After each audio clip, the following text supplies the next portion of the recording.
My name's Kevin Allen, and this is a company that we're just getting started, actually just launching in the past 10 days, but we've been here setting it up for several weeks, and as you walk out, you see a lot of pictures on the wall. Every Thursday night at 7, we have a speaker night here, and we bring in a speaker and we make it free so that everybody can come, and our goal is to get people away from the television set one night and show them what live speakers can do for your life. We talk a lot about diverse education and Listen University and the things you can learn if you're not just reading the same stuff over and over. Our speaker tonight is special to me, even though we had not met before tonight, because he teaches at my alma mater. It's a big part of my story that I share, and I won't share that tonight, but Thunderbird is, most of you know about if you're from here, over on Glendale's side of town. For 75 years, recently moved to downtown Phoenix when Arizona State bought them, and it's a great institution and life-changing for me. When I went back there, I had a goal of getting my master's before I turned 60, and I got it about 4 months after I turned 60, so very excited to have him here. I love the professors. I'm very intimidated by them. I see a few of our students from there here also that were in the cohort in front of me or behind me, but if they are a professor at Thunderbird, it's hallowed ground for me, so I'm super excited that he's here tonight, and I'll probably shake while I read his credentials. But I want to read them because there's lots of big words in his title. So Dr. Ted Cross is a clinical professor of leadership and management. He's the director of the Masters of Applied Management program at Thunderbird. He's former deputy chief of staff for EdPlus at Arizona State, and it's longer than that, where he was taught, where he got his education and everything. Maybe it'll come out in the way he shares that with you tonight, but please help me give a huge ovation for Dr. Ted Cross.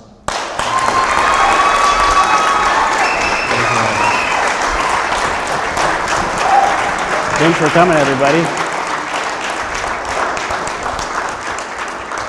Thanks for coming, I appreciate it, and welcome to everyone who's watching us online tonight. Here we have some of our friends who are Spanish speakers, so hola, buenas noches, and to our Brazilian friends, oi, tudo bom, if there's any of our Brazilian friends watching too. I'm Ted Cross. Like was introduced before, I teach leadership and management courses at the Thunderbird School of Global Management. And one of the things that we've been trying to instill into our students more and more is that the first person you need to learn how to lead is yourself. You need to learn how to lead yourself if you want to be able to have other people follow you. So we've started to teach some of these principles, and I've been running a series of webinars that covers topics about self-leadership. I'd like to begin by telling a story about how my wife and I met 15 years ago. She was just telling it earlier. We met in the lunch line. She says that she was going to buy a hamburger, but she saw me in the salad line, and you wouldn't know it, but I'm a fairly healthy eater. And she decided to come into the lunch line and ask me what my name was, and we ended up having lunch together. And then I said, "Oh, you're new on campus." She said, "Yes, I'm new on campus." I said, "Well, where'd you transfer from?" She said, "Yale University." I was pretty impressed, but I was a little bit intimidated. So I walked her to class, and I said, "Okay, well, this is where your class is. I'll see you later." And she said, "Well, aren't you going to ask me for my number?" And I said, I guess so, yes. Why don't you give me your number?" Right? So she gave me her number, and the rest was history. Pretty soon, we were dating, and a couple months later, she said, "Look, I'm either going back to Yale or we're getting married." So I chose getting married, right? So we got married, and we started moving all over the country. And I was going to school in different places. We came to Arizona State for a while, and I did a master's degree there, and then we were off to Philadelphia, to the University of Pennsylvania. I was working on a second master's degree. And Stephanie, my wife, was working at the Wharton School of Business, and we're both doing pretty well, but we're pretty hectic schedules. And one day, she started feeling a little ill, and we couldn't figure out what was going on. So we ran some tests, went to some different doctors, and someone said, "Have you ever been tested for Lyme's disease?" She said, "No, what's that?" They tested her, and she'd had it for a number of years, and it hadn't been treated. Well, she had to go on an IV for 3 months, and she had to quit her job. And she talked to me and said, look, I can't go to school anymore, I can't work anymore, and I'm just going to give up on my studies. Now, this is someone who started at Yale as a Coca-Cola scholar, and now is having a lot of doubts and struggles of completing her education because she couldn't go to a physical campus, right? So a number of years later, she found a quality online program, a digitally enhanced educational program, and she finished her degree 8 years after she had started because she never gave up and she found a way to make it work. Now, part of the reason I'm telling you that is because part of the mission of Listen University is to bring education to people all over the world. And the second reason I tell you that story is because from that moment on, when my wife was able to go through an educational program that met her needs rather than the school trying to put their needs onto her, I was hooked and I was enamored with digitally enhanced education, that we can meet people where they are. And my purpose became then to transform lives through education. And when I tell people that story, they're very interested in what I do.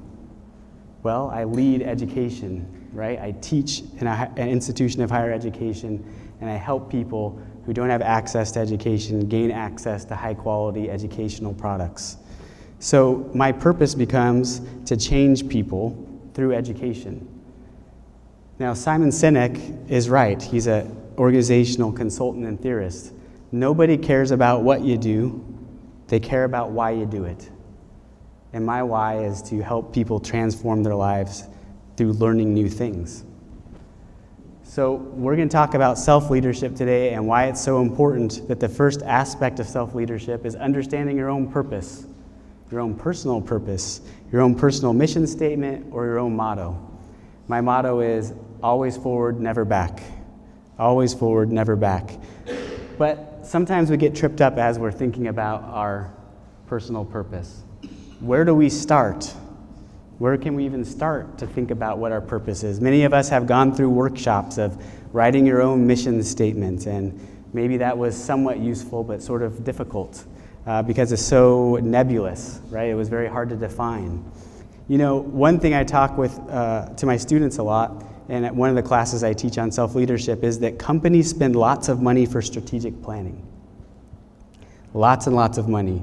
There's consultants who do strategic planning, and strategic planning starts at the top. What's the vision of the company? The vision is what you want to get to. What's the ultimate goal? It might not be fully realizable, but it's a goal that you could, a very lofty goal. Then what's the mission? The mission is, why does the organization exist? Then next, usually they define values. So what are the values we're going to live by in the organization? And then they have long-term and short-term strategic goals, or sometimes they call them priorities, right? But we don't do any of that for ourselves. We don't think about that. So let me get this straight. We spend millions upon millions of dollars to pay consultants and HR departments and management consultants to come in and do strategic planning for companies, yet we give it no thought for ourselves. And we're the most important person to be leading if we want others to follow. So it's a little bit of thinking of ourselves not just as a business per se or an organization, but as a priority in our lives to be able to start thinking about what kind of meaning do I want to have. Now let me tell you a little story about zookeepers. Now, why zookeepers? A number of years ago, there was a couple organizational theorists that were very curious about a phenomenon that they saw in the job market. They noticed that there was a very long line of people who wanted to be zookeepers, and there was very few jobs. Yet, when they studied zookeepers' job description and their day-to-day sort of activities, they're not so fun. They work with dangerous animals. The conditions aren't bad are sometimes bad because they're cleaning up after animals, and actually they don't get paid that much. Yet there is something like 10 applicants to every open slot for zookeepers around the country. So these organizational theorists said this is an interesting problem. You know, there's there's definitely something happening here. What can we figure out is going on with these people who want to be zookeepers? So they started interviewing lots and lots of zookeepers and people who work in zoos. And what they found out is that these organizational theorists found out that through these interviews that people who are zookeepers or are aspiring to be zookeepers, they don't view their work as a job. They view their work as a calling. And so they started digging into this deeper, and they found out that all these zookeepers really believed is that they were put on earth to help animals. And because of that, they wanted to be a zookeeper. And because of that purpose that they found in that work, they were willing to work in very poor conditions for low pay in a very competitive job market. Now, do you know the difference between stress and meaningful work? One we like to do, meaningful work, and one we don't like to do. It's the same work often, but it's just the way we look at it. Sometimes we find meaning in shoveling the you-know-what that the zookeepers are shoveling. If there's a purpose to it, you enjoy it. If there isn't, then you don't, right? Simply changing that mindset can make a big difference. So Thompson and Bunderson are these theorists, and they said, look, we're defining calling as the place in the world of productive work that someone feels they were crafted, designed, or destined to fulfill because of their God-given talents. Now, you don't have to be a religious person to believe in this, but this whole conception comes out of Martin Luther's and the Reformation studies and the Reformation movement. And what we're really finding out is that people are starting to identify with their work in some ways, right? Our identity is being tied up inside of our work. And these people, these zookeepers, they feel they've been put particularly to do a very specific type of work on the earth. Now, we all know people that it's pretty obvious that their work is a calling, right? Maybe they're a firefighter, or maybe they're a nurse, right? Or work in healthcare and they help people, or they save people, or they're in the military. And we can see that, yes, it's very obvious they have a calling in their work. But what about the rest of us who don't have those kinds of jobs that aren't so easy to understand as a direct correlation to meaningful work? When those theorists, Thompson and Bunderson, that was on the previous slide, when they categorize different people into what type of work they believe they're performing, they start out with the lowest, which is people believe they have a job. They're just going somewhere to get a paycheck. Then you have people who have a career. People who have a career, they're trying to climb the ladder. Maybe they're after success or material gain. Then you have people that have calling, which we've been talking about. They feel like they've been, called to a work. And then even further is vocation. They feel that some supernatural gift that they've been given has been bestowed upon them and made them able to be in the work that they are, and that they must do it. They must work for something bigger than themselves. But what do we do if we're not a firefighter or a zookeeper or even a nurse or a doctor, or we haven't been able to put our minds around that? The first thing we need to think about is our identity job-centric? Is our purpose job-centric or purpose-centric? There's a story. The reason I have these two pictures is on the left-hand side, I heard a story about a man who went to Europe for the first time, and he was in a small town in Europe, and he was walking around, and he was just kind of exploring, and he walked up to one of the locals and said, "Hi, how are you doing?" And he's American, and when we say, "Hi, how are you doing?" it really just means hello. But this person stopped and started telling them their story, right? And after they finished, they asked him, "Where are you from?" And he said, "The United States." And then they asked about his family and some of his experiences.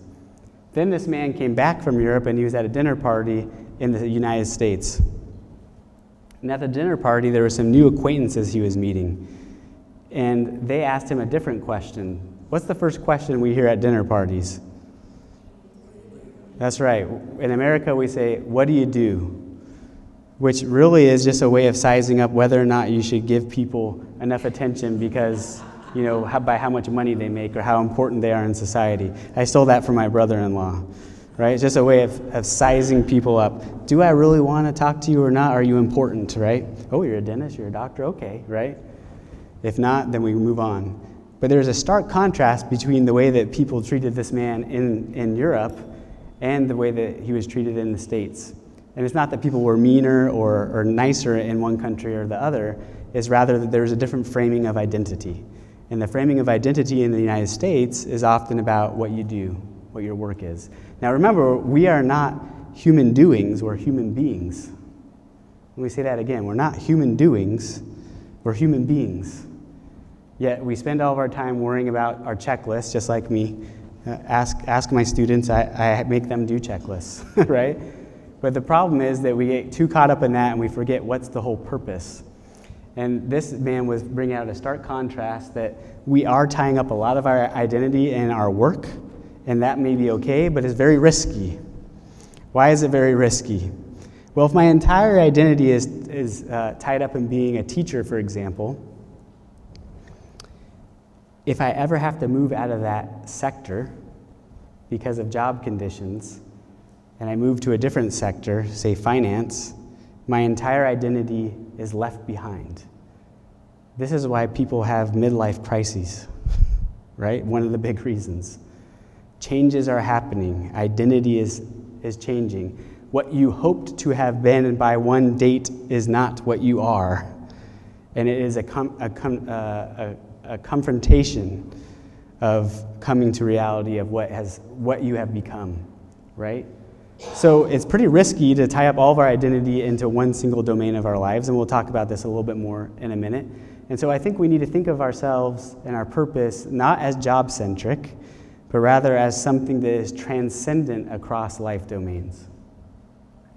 Our calling or purpose in life, it can't be job-specific, especially in an economy where if you are part of the Generation X or Millennial generation or post-Millennial generation, experts are starting to predict you'll have at least 3 careers, and you'll probably change jobs every 3.4 years, right? Long gone are the days of earning the gold watch at the company for 25 years of work.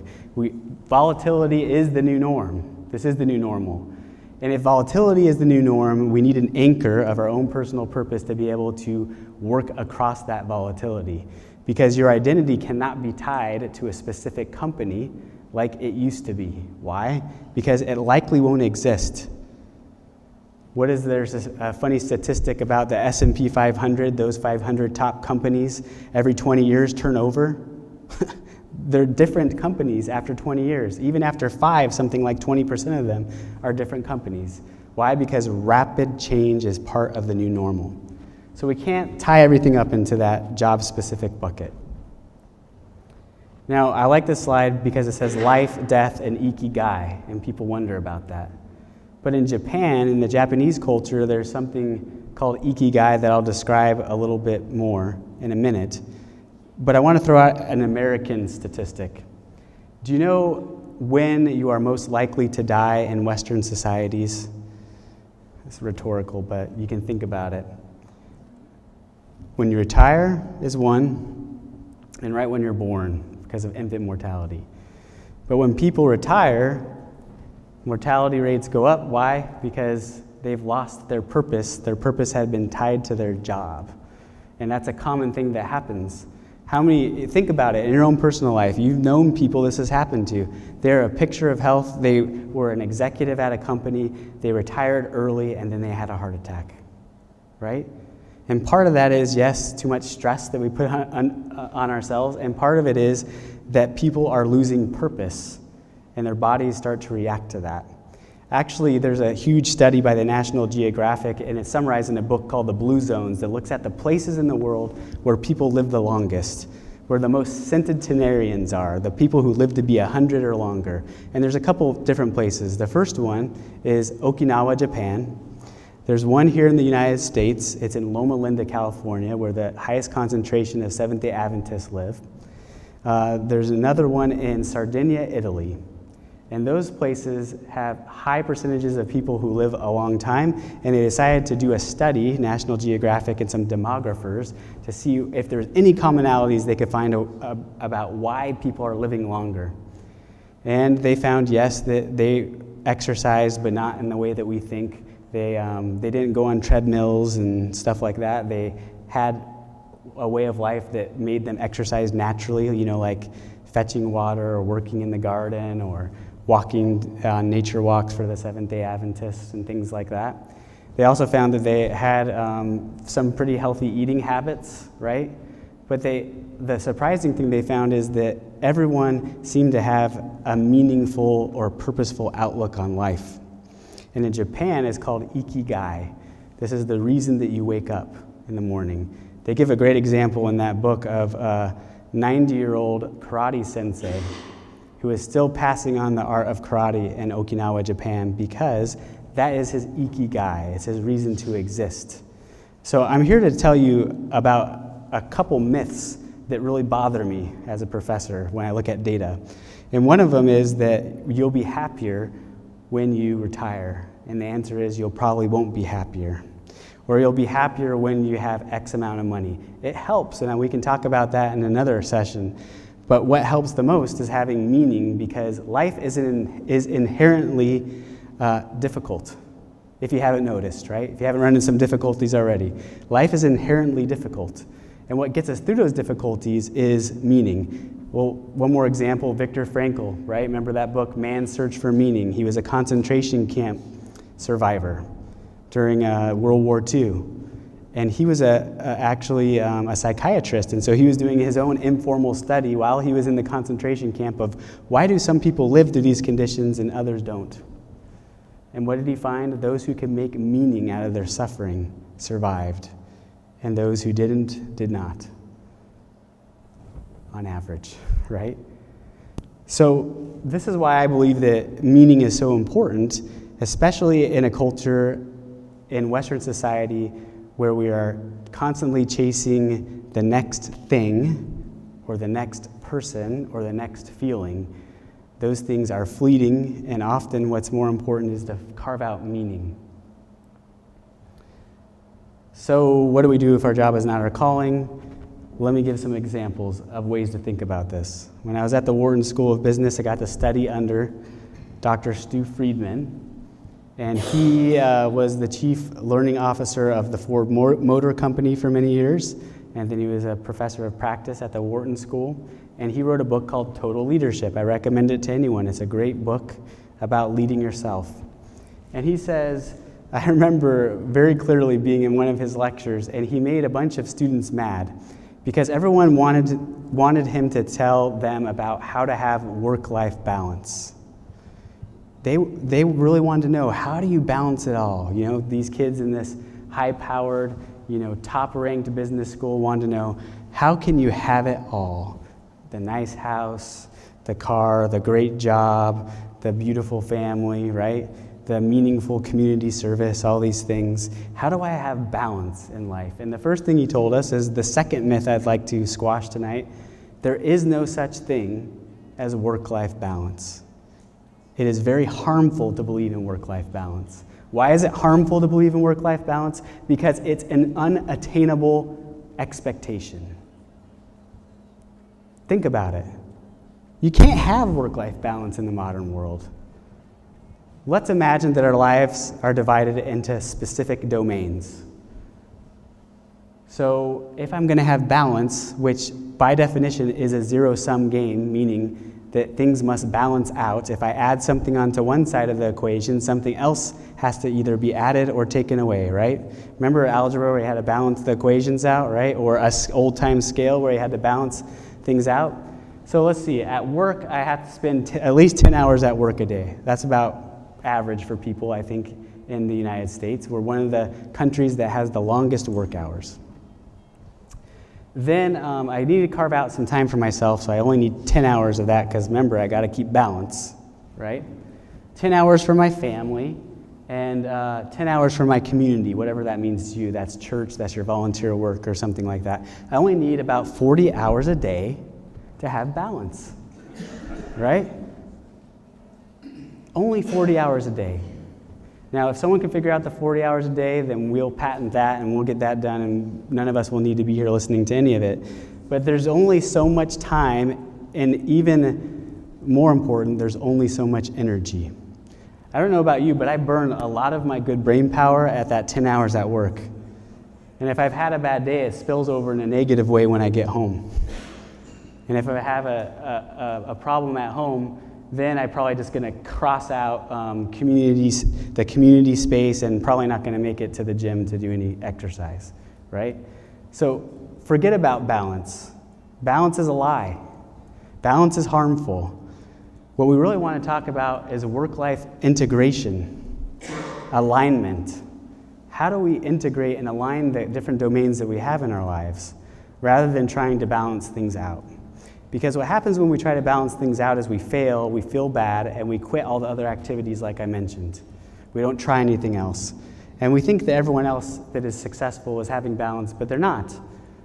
Here's another quote I love.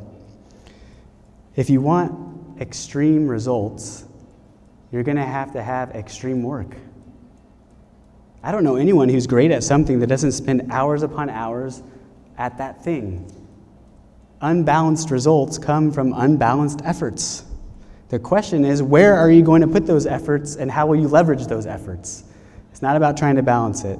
So Friedman, and I'm using his model here, says, look, if you have these 4 life domains, home, community, work, and self, how do you integrate and align them rather than thinking about trying to balance them? He has 2 different concepts that we should consider. One is called the spillover effect. So I mentioned the negative version of this. So if something bad happens at work, I come home and kick the dog, right? Now the opposite can happen too. If something positive happens at work, I come home and I have a more positive experience at home, and then I probably have a more positive experience in my community, and maybe I can have a positive experience of being more motivated to do some of the things that I want to do in the self domain, right? So that's what's called the spillover effect.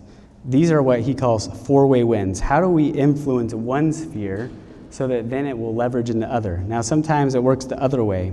Sometimes, for example, it's important to start in the self box and say, I've noticed that if I do 5 minutes of meditation on my Headspace app or whatever I want to use, I have a better day at work, and I'm kinder. Some other performance psychologists would say, what's even more important is to make sure that you are managing the borders between these different life domains. So one trick that some important sports psychologists came up with is that, let's say that you had a stressful day, is there a liminal space, that means a space in between the 2 domains, that you can stop before you get to the next one? So some people, that's their drive home. Sometimes that makes things worse, right? So maybe you need to stop off somewhere. There was one example I heard of where an executive would stop at a park for a couple minutes before he walked in the door, got back in the car and walked in the door, because he was in a better mood then, right? Sometimes it means that the gym becomes before work, because that way it's a space that you're managing the transition between self and work and community. Sometimes it's, hey, we have meals ready to go so that on Sunday, if we're going to church or to synagogue or whatever we do in our community for a community service, that we are not stressed about these other domains coming into things. Now, this isn't about planning out your life, but it's about starting to have a mind shift to say, how can I make sure that first recognize that one domain will affect the other, and second, how do I make sure that I'm maximizing each one of these areas? I often like people to start in the work domain because it takes up so much of our energy, and it's a necessity of modern society. We have to work somehow. We kind of get to choose a lot of times how we work or what we work at, but not always. So how do we frame that? Another thing that Friedman talks about, let me go back, is that sometimes we need to have simultaneity. This is his other way of creating 4-way wins. The first one was, hey, how do we have spillover effects from one domain to the next? The second one is simultaneity. This means, can I do 2 or more things at once? Now, you don't get too carried away with this one because it can go awry. But for example, if I bring my wife to a work event like I am doing right now, It's a family and a work thing, 2 for 1. I like that. That's the business professor in me, right? And then if I invite my family, which I did, and my community members, now I'm getting 3 for 1, right? So are there ways to integrate what you already have to do into your life? The biggest mistake we make, and this is a different topic, but I want to say this now, when we try to change our behaviors, we try to change our habits, and we shouldn't change our habits. We should just change the behaviors that are inside the habits. Let me give you an example of that. I am really terrible at managing money. Ask my wife. But I'm fairly decent at logging all the meals that I eat, and I have an app on my phone. And this app on my phone, I habitually go to there. You know, it has a little red mark when I'm supposed to do something, you know, on your phone, and so I always want to go there.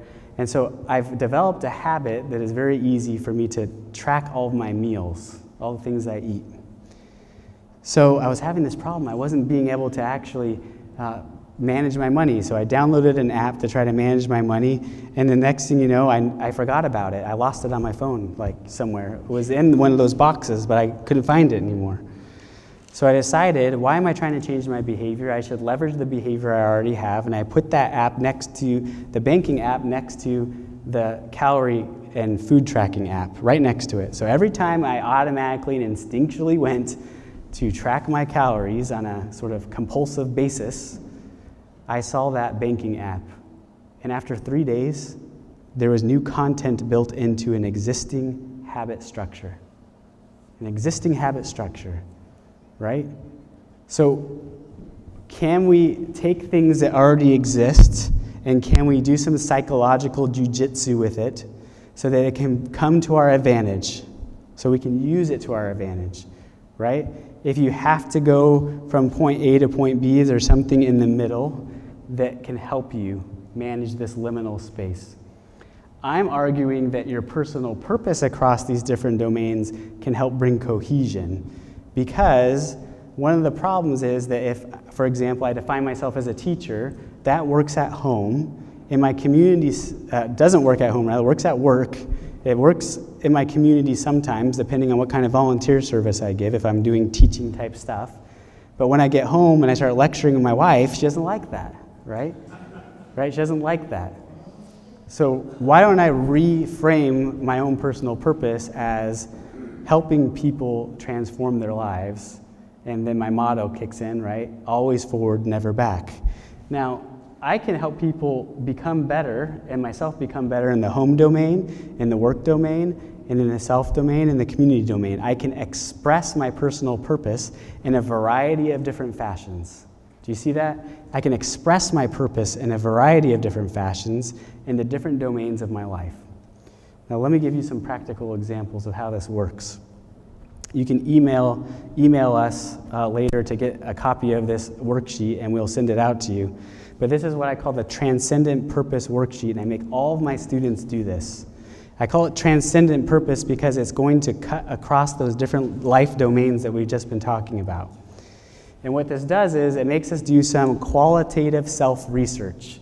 Qualitative research is the not numbers version. And I always joke with my friends, though, that all quantitative research is really just qualitative research assigned a symbol, which we call numbers. But anyways, what we're going to do here is start asking ourselves questions. And as we ask ourselves questions, we can start to find out what might be my purpose, zero in on that personal purpose. This is an example from my wife, Stephanie. And we have the different life domains, self, family, community, and work up there. And then on the top, we have different constituents or stakeholders or areas. So what are the people that live, that are most important, or the things that are most important in those areas? It's useful to talk to them about what they think your purpose is, because you get some feedback that you might not have thought of. And then below that, you list actions that you love and actions that you hate. And I'm doing extremes because we want extremes. We want to see what kind of extremes. So for example, Stephanie says in self, she likes baking and yoga. She hates doing dishes. She hates yard work. She hates not being in control. She's being very, very honest here, giving us her real examples, right? At work, she's in real estate. She loves the math of negotiating. She loves creating things for people and helping people find a home, but she hates paperwork, the pressure of if a deal doesn't go through, you don't get paid, right? This is all tied up in that. And sometimes she feels like she could have got maybe a better deal. She second guesses herself. So she started asking herself all these questions, and this you can do yourself. We can send you the worksheet. You go through and you ask yourself in each domain, who are the constituents and stakeholders, who I might need to talk to, then what are the things, what are the actions, and there's a reason it's actions. It's not the things I think that I don't like. It's not the things I think I do like. It's the things that I really know that I don't like, and the actions, and they need to be actions. Then after you fill that out, you start to look for themes. Is there any themes? Now, I think I have another slide. One way to do that is to go back and do circles across the things that are similar-ish. Now you have to be open-minded enough to see, is there anything similar that I can categorize together? This is called thematic coding in qualitative research. So I'm starting to say, okay, any things across these domains I see that are similar, and then below maybe I'm using boxes or some other symbol to mark the ones that are similar across. And this is doing research on yourself. And then you start to look for themes. She likes being with people, doing things for others. It's often important to frame these themes in a positive light. And then, are there purpose ideas? Well, she said, serve, love, being creative. And I remember one night when we were going through this, and many years ago, I was badgering her. And I said, well, why do you love to take the photographs? Why do you love to help people find homes? Why? Like a 3-year-old, right? And we sort of need to be 3-year-olds about this. And she said, exacerbated finally at the end, I do all these things because I like to make people smile. That's her purpose. To make people smile, to make people's lives better. And because of that, she can express it throughout her life, all the life domains, in an organic and cohesive way. Now let me come back to this idea of a cohesive sense of self. If we are dividing our psychological selves into 4 different domains that are distinct and discrete, and something happens to that work one where we tie up most of our identity, we're in trouble. If we can learn to let go of that and say, hey, I can help people transform their lives through learning things through being a professor or an organizational consultant or a salesperson or anything else that I might choose to do in the work domain. And I might be able to do that also in the other domains. But as you move through this process, remember, it's okay, it's not set in stone, right? I mean, I do have a live forward, one of my purpose phrases on my ring, but you don't have to do that. It will change. It's okay, right? It will change. As life circumstances, you'll redo this experiment over and over and over again as we are carving out our own identity. And what this is helping us do is create our own personal narrative. So one of the most important concepts in personality psychology is the idea of core narrative. This is the story we tell about ourselves to ourselves. Now, if you think about it, that's all a really great therapist does, is talk with you and help you reconstruct and edit your own personal story so that you can explain why you believe and behave in certain ways and why you have certain beliefs. They're helping you reconstruct your story. And I think that one of the great ways to start reconstructing your story is with your personal purpose. Now, I like to end just by saying that once you start to think about purpose, life doesn't get easier. Sometimes it even gets more challenging, and that's okay. But the point is that if you want to be able to move through hard things which life throws at us, if you want to be able to have a personal brand, if you will, in the world of work, then you need to be able to have a salient purpose, your own personal tagline, your own personal motto, and then people will start to understand you. Because I think that, again, Simon Sinek was right. Nobody cares about what you do. They care about why you do it. And the why is our own transcendent purpose. Thank you. Glad to answer any questions.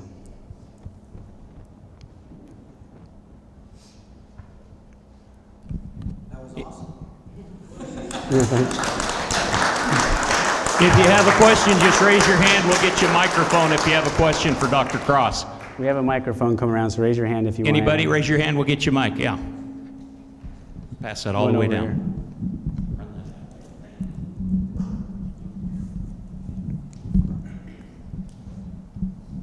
That was great, first off. Thank you for coming.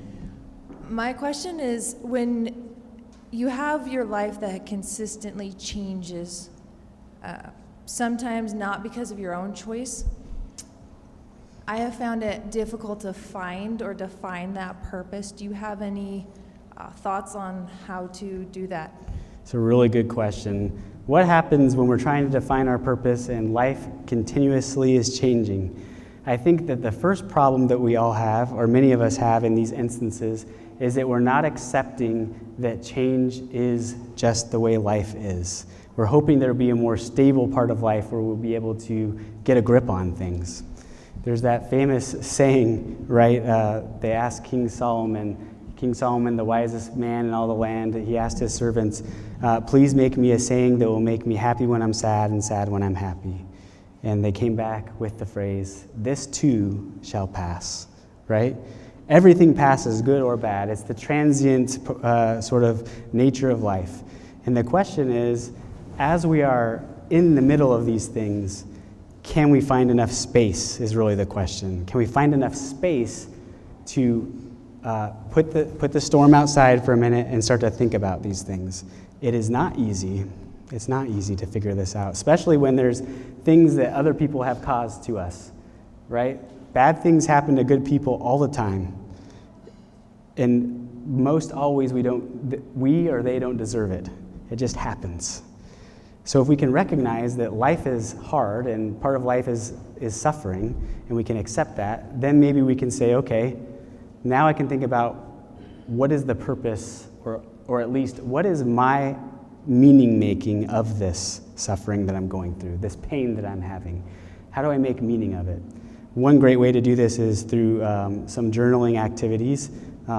James Pennebaker is a famous psychologist. He invented the writing prompt theory of sort of redoing your own core narrative. So James Pennebaker has some good writing prompts that can help us get started when things are really difficult. We might need an objective prompt to get us started in writing through those different things. There's also another prompt called the best possible self prompt. That's more on the positive side. How do I think about my own future and the best possible self that I might have? And it's a series of activities that as you move through those, it'll get you to that transcendent purpose that we're talking about, but it'll help you to sort of manage the chaos that is currently around you, then have enough space to be able to start thinking about, how do I define my own purpose? So it's not easy. There isn't an easy answer, but I think the first thing is to recognize that life is hard and volatility is part of it. Second, find space, and I think that writing activities can be helpful in finding that space to step back. Dr. Cross, do people's purposes change? Do you find that someone finds their purpose and a few years later it's no longer fulfilling? It's a great question. I think that people's purposes do change.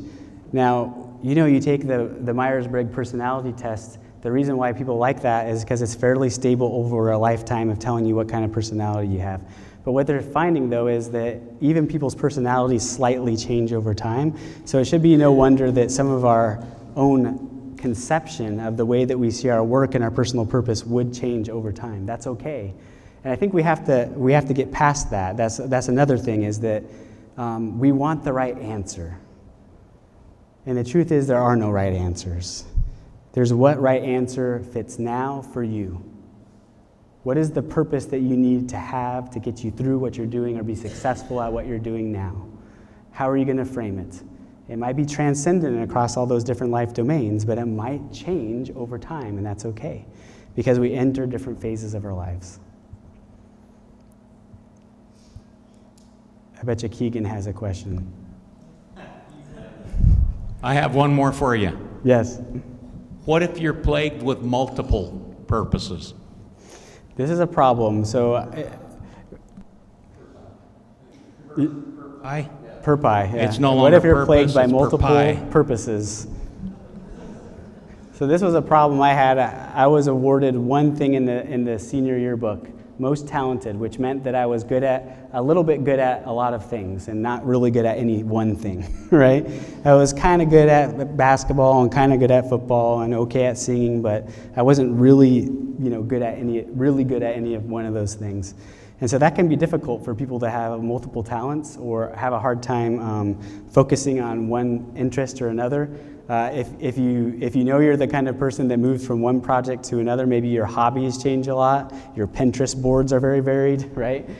So how do you actually focus on one thing? And the first thing to do is to say, what is the common red thread through all those things that you love? And that's the point of the transcendent purpose, is that you can get it down to one phrase that will work in multiple contexts, and because it works in multiple contexts, it's okay if the context change, and it's okay if that particular point you're using to orient yourself changes, but it's to have something that cuts across. So rather than just worrying about being a singer or a basketball player or a football player, what is it that drives me to love those activities? And as such, how could I frame that as my purpose? So let's say you figured out what your purpose is. So assume you figured out your purpose, and you know what it is. And what you're working for is that thing, your goal and your why. But what if the route that takes you to that purpose takes up more of your energy in one sphere of the four that you mentioned? So how would you then how would you manage your energy across the four when that goal you're working towards is primarily in only one of those zones? Yep, that's a great question. And my answer is that you can't have it all.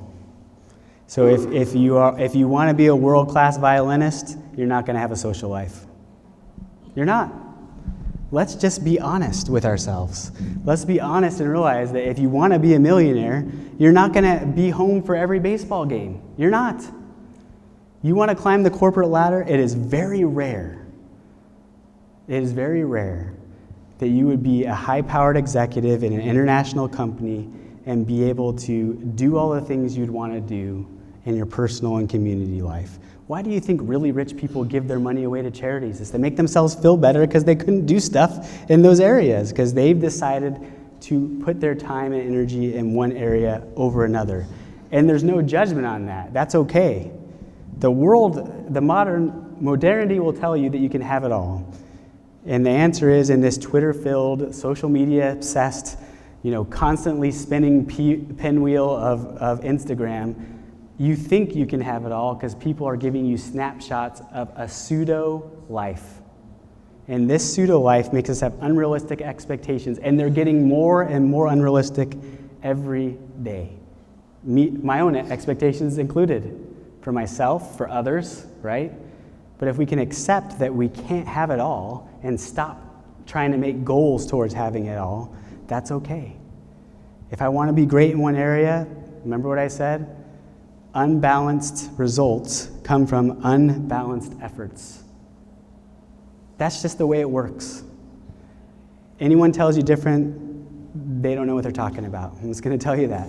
There's a few unicorns out there, right? But usually it's someone who struck it rich and sold their .com or their startup company, has a lot of money, and then basically is living off of that, doing all the other things that they wish they could have done when they were holed up in their apartment writing code for 6 years, right? Okay, we have a question from our online campus. It's Jared Blanchard, who's one of our Wharton University members. He says, how do we decide what we should give our energy and attention to if there are maybe too many things we are involved in that seem to be fulfilling our purpose? Seems like, to me, it's so difficult. It's very difficult. So that's a great question. If we feel like there's multiple activities that can take our energy towards our different purpose, what do we do? And the answer is none of us are going to be perfect at this, and we're all going to make mistakes, and we're going to have to do some experimentation. But the question is, can we look at our return on investment? So here's business professor again, right? Think of your energy and time invested into any one of these activities that is aligned with your purpose. We're assuming it's aligned with your purpose. If it's aligned with your purpose and the investment you make, is it giving you anything back, right? I often ask myself, what activities give me energy and which ones take it away, right? Like, I love doing this kind of thing, gives me energy. I'll be chatting the whole way home, right? Calm down, my wife will say, right? But tomorrow I'll be dead because I'll have put all my energy into this. It's a performance of sorts, right? So you have to pick and choose where you're going to invest your time and energy. And there's a great Harvard Business Review article. It's called Manage Your Energy, Not Your Time. It's by some famous sports psychologists. You should check it out. But the whole concept is, am I managing my time because or my energy rather than my time, because I might be able to use it in a more efficient way. And then what I'm talking about here is, am I investing it into something that is giving back to me, either monetarily, that's fine. If there's no judgment, that's your value. It depends on what your value system is, right? Or is it giving back psychological energy? Or is it giving you back happiness? What is it giving back to you? And if it isn't, it's time to cut some things out. And those are hard things to do because we're used to doing certain things sometimes. But we have to ask ourselves often, why do I do this? Right? Like, we just went through the holidays. Many of us ask ourselves, why did I go buy all these presents? Why did I spend all this money on things? Yes, it may give me a slight bump in the short term, but overall, it's made my life worse off. So why am I investing in this? And when we are honest with ourselves, we can say, I should stop that then, or I should diminish it down. I should make it a smaller part of my energy zap. Because what happens in life, you know how they talk about those electricity vampires? If you leave all of your appliances plugged in, they're draining off a minuscule amount of energy each, but it all adds up. That's what happens in life with activities. That's what happens in life with people, to be honest, and relationships sometimes. Is that, it's not really that good of an activity or a thing that I'm devoting my time to, but it's not that much time, it's not that much work. But it all adds up. And pretty soon you're burnt out, right? So we have to pull those plugs out and put those appliances away and sell them on eBay or whatever we need to do to get them out of our lives. And that is very hard. It's not something easy. Any other questions?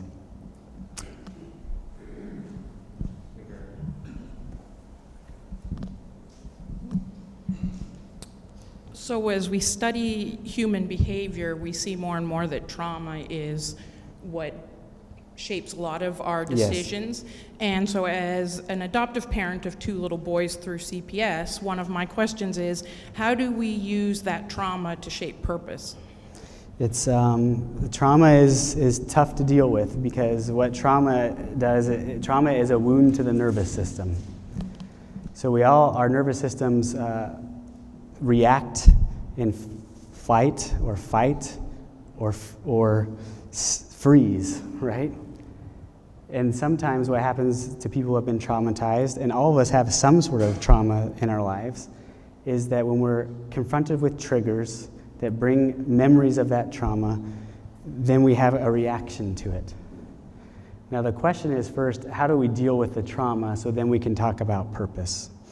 Because I'm not going to sit here and tell you that if you figure out purpose, that then it will solve all of our psychological and psychiatric disorders. It won't, right?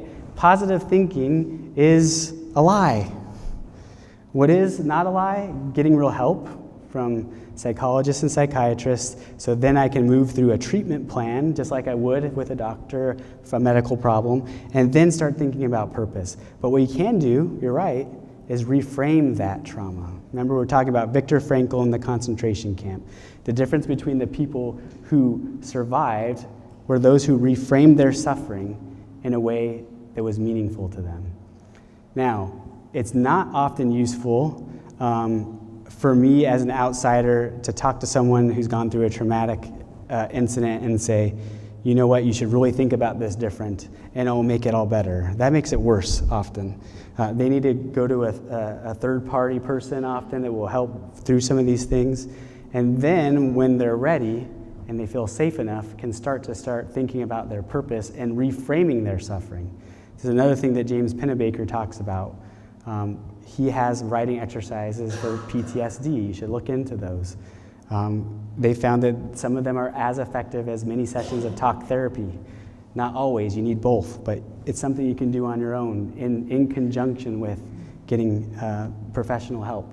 So first confronting and dealing with the trauma, using some of these exercises to then create this space we've been talking about to reflect back on purpose and reframe suffering in a retroactive way that makes more sense and to move us through into meaning. One last question. Close it out here. You mentioned Pinterest and Instagram and the Facebooks and all the other things that are on the internet that are pulling our attention away from maybe something we found as our purpose. How is it that we stay focused on that purpose once we've found it? It's really, I think that one of the most important skills, and this is in the job market, is the ability to be able to focus now. Focus on a few things, a few important things. So filtering is very important.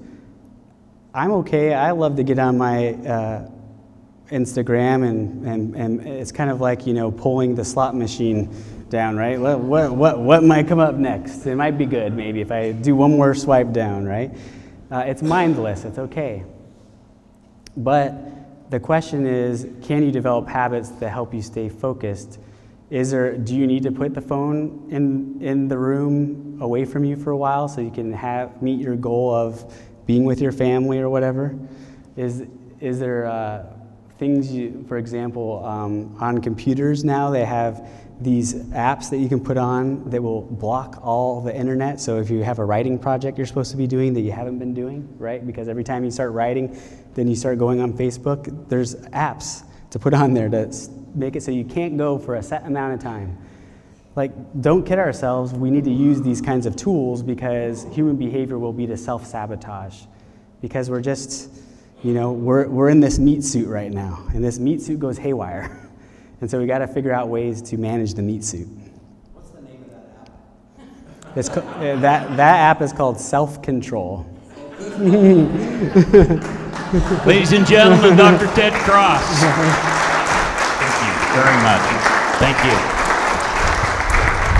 That's fantastic. Thank you. Yeah. I think that was amazing. Two things. One offended me, one not so bad. I love human beings, not human doings. That's awesome. Did you coin that? That's amazing. I like that. Human beings instead of human doings. It always offends me when a slender, fit person talks about a weight control app on their phone. I don't know. It's just where I go with that. So everybody, thank you for being here. I know you were happy to be here, especially hearing some of that amazing information. That's what Listen University is about, is an hour away from the television. That's my new slogan. So thank you very much, Dr. Cross. One more time for Dr. Cross. Thank you all for being here. Good night.